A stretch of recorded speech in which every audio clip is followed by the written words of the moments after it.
Keep Right with Ralph K. Ginorio. Merely simple truths. With barely 2 weeks to go before Election Day 2024, as I record this video, the time for subtle eloquence is passing. Instead, it is time to anchor ourselves to reality with certain simple truths. Despite Democrat attempts to recast Donald Trump as a uniquely acute threat to American liberty, we can each recall what he actually did as president. Instead of the nightmares being woven by Democrats, Americans can remember Trump's real record. The current Democrat nominee was not chosen democratically. No citizens voted for her nomination in 2024, as none had voted for her in 2020. Kamala Harris was chosen by a narrow elite, a semi-secret oligarchy within the Democratic Party. Her candidacy cannot escape the reality that she did not earn the nomination through her performance in a series of primaries and caucuses or in a contested convention fight. She has all the weaknesses of someone who was given an opportunity by others rather than having earned it herself through talent and hard work.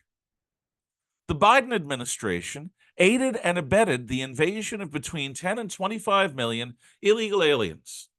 They are settling huge numbers of these foreigners in key swing states in order to turn them solidly blue. Others are being sent to New York and California, where they can replace formerly Democratic Americans who have left the states or have become independent voters or Republicans. Hopefully, we can prevent them from being settled here among us. Those who blindly castigate anyone talking about Democrats replacing American voters with outlanders as being racists should look at measurable demographic trends. Many former Democrats within the African American community, the Hispanic community, men in general, and the working class in particular have left and are leaving the Democrat Party. Newly arrived illegal immigrants and illicitly voting illegals vote monolithically Democrat whenever they're given the chance. The other demographic trend was recently acknowledged by, of all people, President Bill Clinton. He pointed out that sharply lower American birth rates require an influx of new population to maintain economic growth. This inevitably means that the most hotly denied elements of so-called replacement theory has a basis in objective reality. As we Americans have fewer children, we import their replacements. This will inevitably alter the cultural and ethnic composition of the American population. 6. Within the United States, California's policies best indicate what Democrats would do on a national scale if given the chance. After importing tens of millions of illegal immigrants and illegal aliens, their state government last week passed a new law, absolutely, get this, forbidding the checking of personal identification at polling places. This is a shortcut to getting all of these foreigners to vote. Democrats giving Kamala a chance at winning the national popular vote simply aren't checking anyone's IDs. It's verboten in the People's Republic of California. This outrageous law does not merely enable, encourage, and legitimize illegal alien voters. It delegitimizes the votes of every legal California citizen. This new law makes it utterly impossible to separate legal from illegal voters. It also rewards open voter fraud, as operatives can cast multiple votes in multiple districts.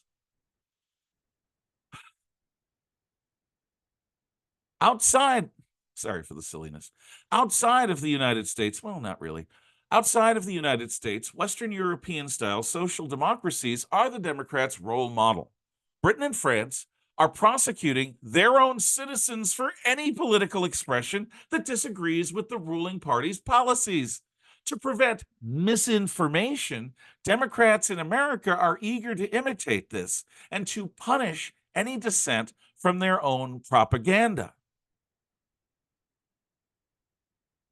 think. Maybe it's 8 or 9. Democrats have politicized the federal bureaucracy, turning every agency from the Internal Revenue Service to the Department of Justice into red guards, party militias who will work for partisan gain rather than for the common weal. The FBI is behaving more and more like a Gestapo, and the CIA ever more like an NKVD or KGB.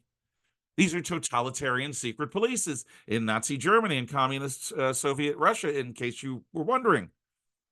Since 2009, investigating and intervening against American civilians has increasingly become the primary focus of these agencies. Traditionally, the U.S. government is supposed to be above politics. Not anymore.